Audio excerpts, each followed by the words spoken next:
kanila. Tinapos on to the 17-minute mark.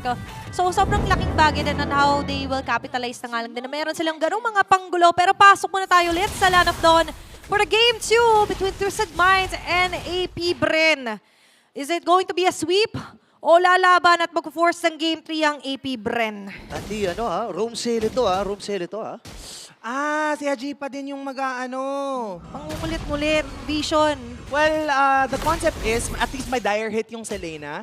And hindi naman niya kailangan mag-level 4 pagdating ng first turtle. So, very understandable na yung Selena yung nag-roam. And ibig sabihin, mas makakapaglagay siya ng madaming trap without needing to clear the mid lane. So, right now for Escalera, crucial na tumama yung mga Abyssal Arrow niya. Ngayon, gumugo dito ang AP Bren. Ito yung mahirap na parte. Kasi nga naman, masakit ang si Lina, lalo na pag nag-level 2. Pero natin pag-usapan niya kasi si Haji Z. Grabe yung mga pokes dito ng AP Bren, So that's why na nakikita agad natin kung paano lalaroin ng AP Bren. Na-gets naman nila kahit ng Game 1. Pero babalik nga tayo sa consistency on how consistent are you auto taking on action sa mga pwede niyong puruhan. Grabe yung laban talaga no? Dire-diretso ang AP Bren. Nakakuha sila sa gitna, kumuha din sa taas. And ang problema dito, si outplay ng binanata nila. At sa may bandang baba, gusto sana ng somehow pressure onto there. Pero edit kasi ito At kinakanya pressure for breakfast talaga pagdating sa laning. Oo, right now, nire-replicate ng AP Bren yung naging magandang start nila ng early stage nung game number 1. Ang kailangan nilang pigilan ay ma-isolate si Kekedot. Hindi dapat niya pang gamit na panakas yung kanyang Avatar of the Guardian but instead for engagement. Lalo na, pa-up na yung first turtle. Kumbaga gagamitin mo yung kapag sure ka na mas marami makikinabang. Yep. Pero sa ngayon, makikinabang ang Ayun na AP nga. Bren sa unang pagungaba. Okay, nag-purify si Chomskirt dito, pero si MP the King nakakuha ng unang pagaw ng laban. Sabay na patay pa nila, demand, nabubulol na rin ako dito, kaya lang ang problema, si Kekedot ay napalalim din, habang si Der naman ay sasalo sana ng mga damage. Pero nandito yung damage mula kay Der, and MP the King buhay pa rin. Kakayanin ba ng pokes mula kay Chomskirt? Yes sir! Nakadalawa dito. Okay, naghahanap sila ng butas at nagkabuhol-buhol na nga lang din sila sa initiation na yon, Andy. Dami kasing Oo, nangyayari. ang daming nangyari talaga, literal. So, sobrang dami nang nangyari. Tatlo yung bumagsak sa kupunan ng Twisted Minds. I would say, sila yung medyo nasa losing end nung entire sequence na yon. Kasi nakuha na nila yung first turtle. Hindi na nila kailangan masyadong maging aggressive kasi sila pa yung napunish. Kumbaga, you have to do what's necessary lang muna sana. Yep. We understand na gusto rin sana nila somehow lumamang sa take-off or pick-off. Kaso nga lang, mas maagang nakapag-take off yung ibang members ng AP Bren. And even looking at the BPI gold difference, ito nga yung sinasabi natin, hawak naman nila sa early phases, pero nabibitawan ba, kumbaga, pag nag-mid na tayo. Alam mo, natatakot ako dito 4-0 na si Chomskirt And bilang isang parsa sobrang gustong-gusto mo yan. Madali lang para sa'yo na makapagpatumba ng mga heroes dito. Pero outplayed na. Nakumit yung kanyang Zaman Force. Na-force niya ito. And maganda to para sa AP Bren. Yeah, and things are quite looking up na nga lang din. Kasi ngayon, mas ramdam natin na continuous na yung harassment na ginagawa nila. Apat agad dadalaw dito sa jungle side ng Twisted. Tatamaan si Der. Pero mukhang si Haji C pa rin ang unang sisilep. Bitin na bitin sila dito pero ang problema ay nandito din at Twisted Bang Feather Nurse mula kay Chomskirt.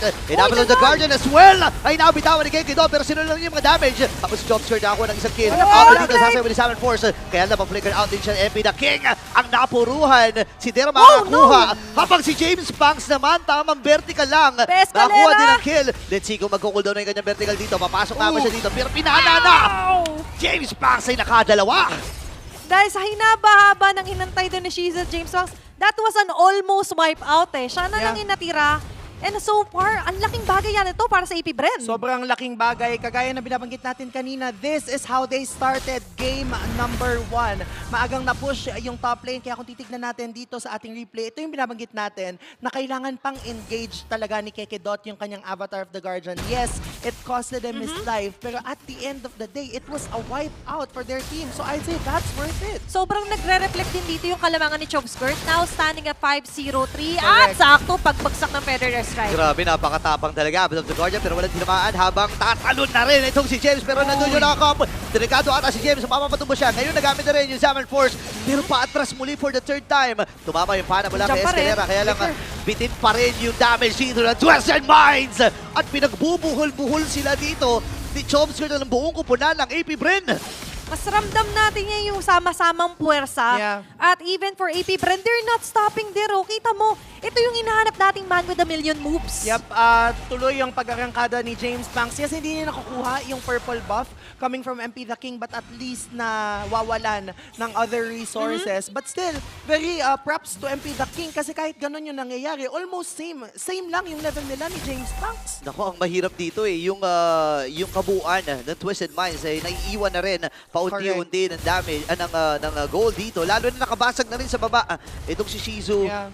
most likely, napuno niya at nakumpleto niya yung plating doon sa may bandang ibaba. So, may iwan talaga. Naiiwan, halos 2,000 nga yung kalamangan niya against sa outfit eh. Yan, at yun yung maganda. Kasi ngayon, mas ma-establish yung lead at sila yung lamang. Grabe si Speak of lamang, afford nila yung gantong luxury na tumayo sa gitna at pumwersa ng team fight. Tapang ni Shizu dito, na-force naman yung flicker. Ngayon, tatalo na rin si James. Yeah. Habang si Shizu nakuha ng kill. Free lamang dito yung Silent Kid. Nakadalawa na kagad ang AP Bren. Sino magiging next sa target? There ay buhay pa rin. Nagamit yung kanyang primal rat. Ngayon, next round, lalaban pa si Haji, Escalera at si Alplay dito. Pero parang kakalma lang. Grabe no, yung abang nila dito, they're Likod. closing off Likod. each and every exit. Ay, buti na lang napag-flicker dito. James Banks ay killing spree na. Basag pa ng Torres sa gitna. Ang napakadaming moves here for AP Bren.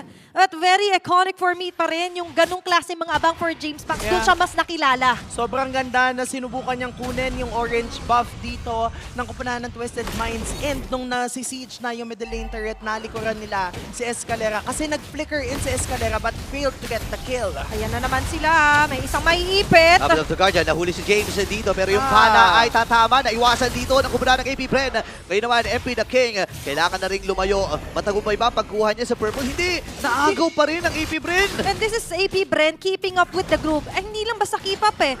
They're extending and fast pace yung nagiging laban nila. Correct. Na mas nakikita natin yung galaw ni Dera, pati na nga lang din ni Chopskirt. Sobrang laking bagay na na-ban out yung Angela and Florida. Yeah. Kasi Kaya right pala. now, sobrang hirap si Haji na humarap ng humarap. Even outplayed na kanina ay 0 deaths, ay meron ng 3 deaths right now. I think one of the major adjustments also done by AP Bren ay yung fact na meron silang chain crowd control brought by Kekedot as well as there in both their heroes. So, dahil naka-flicker lang si Outplayed, mag-aalangan siyang sumayaw sa dance floor Yeah. knowing fully well na kaya siyang patumbahin ng mga membro ng AP Bren. At ito yung kalaban kasi ng Instant Burst, yung kapag ka merong mga Angela Florin. Correct. Eh ngayon dahil walang ganon, AP Brent could single-handedly talaga. melt people out, burst kung burst. Ito talaga yung pinaka-essence ng kanilang lineup. Okay, nag-concede sila dito pero ang magiging target lamang nila ay yung orange buff. Buti na lamang ay walang natagpo ang hero doon.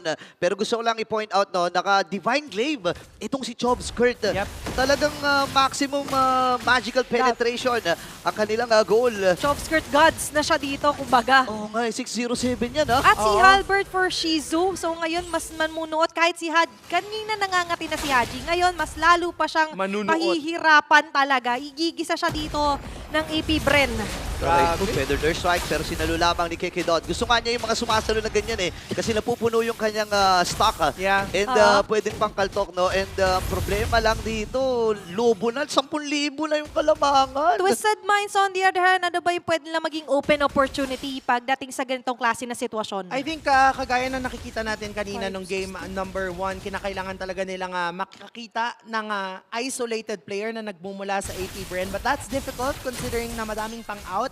Yung mga tanky heroes ng AP Bren, Kekedot has Avatar of the Guardian, there has Flicker as well as Primal Wrath.